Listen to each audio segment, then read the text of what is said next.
જય શ્રી કૃષ્ણ મિત્રો. આજે પાવન પુરુષોત્તમ માસ શરૂ થઈ 6થો દિવસ થયો. તેથી આજે આપણે પુરુષોત્તમ માસ મહાત્મ્યના 6થા દિવસની કથા સાંભળીશું. તો કથા સારી લાગે તો લાઈક કરજો અને તમારા મિત્ર અને પરિવારમાં શેર પણ કરજો, જેથી કરી તેઓ પણ આ કથાઓનું શ્રવણ કરી પુણ્યફળની પ્રાપ્તિ કરી શકે. અને આવી જ વૈદિક અને પ્રમાણભૂત કથાઓનું શ્રવણ કરવા હેતુ આ ચેનલને સબસ્ક્રાઈબ પણ કરી લેજો. તો ચાલો કથાની શરૂઆત કરીએ. બોલો પુરુષોત્તમ રાયની જય. મિત્રો, આગળ આપણે સાંભળ્યું કે મળમાસ પોતાના દુઃખ કહેતા કહેતા ભગવાનના ચરણોમાં બેભાન થઈ ગયો. ત્યારે દયાના સાગર ભગવાન શ્રી હરિ વિષ્ણુએ ગરુડને અધિક માસને શુદ્ધિમાં આણવા માટે આજ્ઞા કરી. એટલે ગરુડ અધિક માસને વાયરો નાખવા માંડ્યો અને આથી તે શુદ્ધિમાં આવ્યો ને કડકડા સ્વરે ભગવાન શ્રી હરિ વિષ્ણુને પોતાની વ્યથા કહેવા લાગ્યો. તેથી દયાના સાગર શ્રી હરિ વિષ્ણુ તેને ગોલોકમાં ભગવાન શ્રી કૃષ્ણ પાસે લઈ ગયા. હવે આગળની કથામાં સુજી બોલ્યા કે હે મુનિઓ, ભગવાન વિષ્ણુએ ભગવાન શ્રી કૃષ્ણનું તેજસ્વી મંદિર જોયું. તે સાથે તે આંખો મીચવા લાગ્યા. ત્યાર પછી ધીરે ધીરે પોતાની આંખો ઓગાળી મલમાસને સાથે રાખી આનંદ સાથે મંદિરના દ્વાર પાસે આવ્યા. એટલે દ્વારપાલોએ ભગવાન વિષ્ણુના ચરણમાં વંદન કર્યું. ત્યાર પછી ભગવાન વિષ્ણુ ધીરે ધીરે ભગવાનની સમીપ પહોંચ્યા. ત્યાં ભગવાન શ્રી કૃષ્ણ ગોપીઓના ટોળા વચ્ચે આવેલા સિંહાસન પર બિરાજમાન હતા. અને ભગવાન શ્રી કૃષ્ણને જોઈને શ્રી હરિ વિષ્ણુ તેમને પગે લાગ્યા ને બોલ્યા કે હે ગોપોના પતિ, કિશોર અવસ્થાવાળા, મેઘ જેવા શ્યામ વર્ણવાળા, કામદેવ જેવા સુંદર વૃંદાવનમાં રાસલીલા કરનારા, પીળા પિતાંબરવાળા મુરલીધર, તમને હું વંદન કરું છું. આમ કહી ભગવાન વિષ્ણુ સિંહાસન પર બિરાજમાન થયા. ત્યાર પછી ભગવાન વિષ્ણુએ મલમાસને ભગવાન કૃષ્ણના પગે લગાડ્યો. ત્યારે ભગવાન શ્રી કૃષ્ણએ પૂછ્યું કે હે વિષ્ણુ, આ કોણ છે? અહીં કેમ આવ્યો છે? તે આટલો દુઃખી કેમ છે? એની આંખોમાં આંસુ કેમ છે?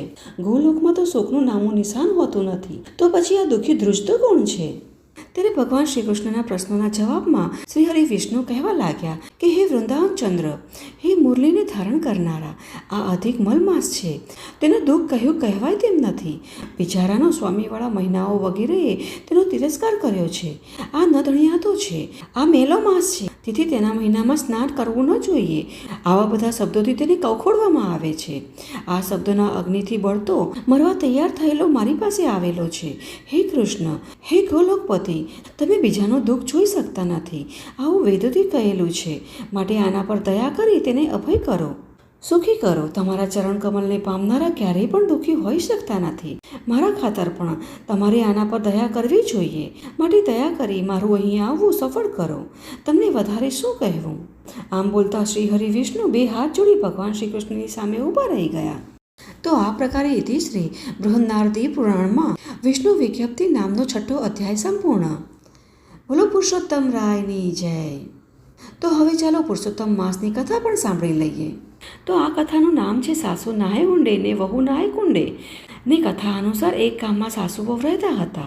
એવામાં પુરુષોત્તમ માસ આવ્યો. સાસુએ કહ્યું, વહુ, કાલથી હું નદીએ નાહવા જઈશ અને બધું ઘરકામ તારે કરવાનું છે, બરાબર ધ્યાન રાખજે. ત્યારે વહુને પુરુષોત્તમ માસમાં નાહવાની ઈચ્છા હતી. તેથી તે બોલી કે ભાઈજી, હું પણ નદીએ નાહવા આવીશ. આ સાંભળી સાસુ બોલ્યા, બેસી રહીને મોટી ભક્તાણી જોઈ ના હોય તો પછી ઘરકામ કોણ કરશે? આ સાંભળી વહુ તો કાંઈ બોલી નહીં. હવે પુરુષોત્તમ માસ શરૂ થયો. સાસુ નદીએ નાહવા ગઈ. વહુ બિચારી ભગવાનનું સ્મરણ કરતી ત્રાંબાકુંડીમાં પાણી લઈ નાહવા બેઠી. તે બોલી, હે ભગવાન, મન હોય ચંગા તો ઘેર બેઠે ગંગા. એ વાત સાચી હશે ને જો એમ હોય તો હું પણ આ ત્રાંબાકુંડીનું પાણી ગંગાજળ માનીને સ્નાન કરું છું. હવે આ બાજુએ નદીએ નાહતા નાહતા સાસુના હાથેથી વીંટી નીકળી ગઈ અને ઊંડા પાણીમાં ખોવાઈ. ખૂબ ખોળી, પણ એટલા બધા પાણીમાં ક્યાંથી જડે? આથી સાસુ તો નિરાશ થઈને ઘરે પાછા આવ્યા. અને આ બાજુ વહુ સ્નાન કરતી હતી. ત્યાં તો તેણે ત્રાંબાકુંડીમાં સાસુની વીંટી જોઈ. તે સાવ ભોળી ભલી હતી. તેને થયું કે સાસુજીના હાથથી દેગડામાં નીકળી પડી હશે. હવે સાસુ તો નાહીને ઘેરે આવ્યા કે તરત જ વહુએ વીંટી આપીને કહ્યું કે મારી આ વીંટી તમારી ત્રાંબાકુંડીમાંથી ચડી છે. ત્યારે સાસુએ કહ્યું, સારું લાવ. આમ કહી સાસુએ વીંટી આંગળીએ ચડાવી દીધી. આ પ્રકારે બીજે દિવસે પણ કૌતુક થયું. સાસુ નહાતી હતી ને ગળામાંથી હાર તૂટી ગયો અને નદીમાં ખોવાઈ ગયો. સાસુનો જીવ તો કપાઈ ગયો. આમ બીજે દિવસે હાર પણ વહુને ત્રાંબાકુંડીમાંથી ચડ્યો. તેથી સાસુ ઘેર આવતા જ કહ્યું કે ભાઈજી, લો આ હાર મને ત્રાંબાકુંડીમાંથી ચડ્યો છે. ત્યારે સાસુને શંકા પડી. તેનું મન ચક્રાવી ચડ્યું.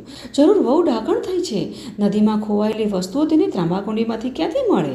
આ તો જાદુગરની ચોરડી છે. મારી વીંટી અને હાર એણે જ ચોર્યા અને મને ચમત્કાર બતાવ્યો. કોક દાડો કજ્યો થાય ને આ ડાકણ ભરખી જાય તો? આથી તેણે આનો એક ઉપાય સૂચ્યો. તે સીધી રાજા પાસે ગઈ અને બધી વાત કરી કહ્યું કે રાજાજી, આ ડાકણ વહુને જીવતી સળગાવી દો, નહીં તો ગામ આખાને ભરખી જશે. હવે રાજાએ કહ્યું કે હું પુરુષોત્તમ માસનું વ્રત કરું છું, છેલ્લા દિવસે યજ્ઞ કરવાનો છે, તે પછી આનો ન્યાય કરીશ. તમે તમારે સુખીથી ઘરે જાઓ. ત્યાર પછી સાસુ ત્યાંથી ઘરે આવી અને થોડા સમય પછી પુરુષોત્તમ માસ પૂરો થયો એટલે રાજાએ યજ્ઞનો આરંભ કર્યો અને આજે પૂર્ણાહુતિ કરવાની હતી. તેથી સૌ યજ્ઞનારાયણના દર્શને જાય. વહુએ સાસુને કહ્યું કે બાઈજી, આજે તો હું પણ યજ્ઞનારાયણના દર્શન કરીશ. સાસુએ છણકો કર્યો કે બેસ બેસ ચૂડેલ, તારે વળી દર્શન શા? એમ કહી સાસુ તો યજ્ઞના દર્શન કરવા ગઈ. હવે વહુનો તો જીવ ચાલ્યો ન રહ્યો. તે પણ ચોરી છૂપેથી દર્શન કરવા આવી અને સૌના પડછાયામાં ઊભી રહી. હવે યજ્ઞના પૂર્ણાહુતિ આપતા જ ચતુર્ભુજધારી ભગવાન યજ્ઞનારાયણ પ્રગટ થયા અને સૌ પડછાએ ઊભેલી વહુને આશીર્વાદ આપી દર્શન લીધા. ભગવાન બોલ્યા કે હે રાજન, આ બાઈ મારી પરમ ભક્ત છે, તેના પુણ્યના લીધે જ મેં તને દર્શન દીધા છે. હવે આ જોઈ આખા મંડપમાં સૌને આશ્ચર્ય થયું. આ જોઈ રાજાએ પણ સાસુને ફટકાર આપી અને તેની ખરાબ દાના સૌને કઈ સંભળાવી. વહુને તો ફૂલહાર ચડાવવામાં આવ્યા અને સાસુ તો મોં છુપાવીને નાઠી. રાજા પ્રસન્ન થયા અને વહુને અડધું રાજપાઠ આપ્યું.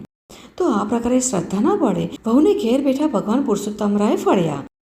આથી શ્રદ્ધા હોય તો ભલે ને સાસુ નાહે ઊંડે ને વહુ નાહે કુંડે, સૌને સરખું ફળ મળે. બોલો પુરુષોત્તમરાયની જય. જેવા વહુને ફળ્યા એવા સૌને ફળજો. અને ચાલો ફરી મળીશું કાલે પુરુષોત્તમ માસના 7મા દિવસની કથા સાથે. જય શ્રી કૃષ્ણ.